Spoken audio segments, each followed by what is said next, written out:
今日咧，經過呢個方法咧，就可以用AirPod Pro 3嚟做收音咪。咁呢個方法點樣開法咧？咁就要喺入翻去喺呢度先。首先咧，我哋要走咗入去聲音與觸覺回報呢個。咁呢度咧有個輸入嘅，咁你就可以揀。如果你帶住嗰把咧，佢就有選項，咁你可以喺度揀咗 input 先。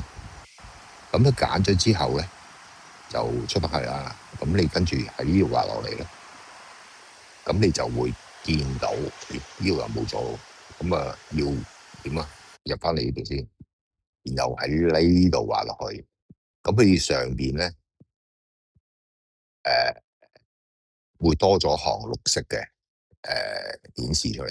咁你撳咗佢咧，譬如呢度咧就會多咗行選項，就係輸入，同埋呢度咧仲可以揀自動啦、標準啦，同埋語音隔離嘅。咁語音隔離咧就好似係做咗降噪咁咯。咁我哋可以出翻去，咁我哋可以繼續試下錄音。咁而家咧就用係AirPod Pro 3嚟做嗰個咪輸入。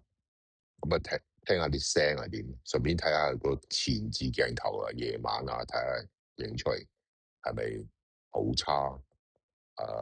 暫時睇落去都 OK 啊。咁聽下啲聲係得唔得？大家就係咁多啦。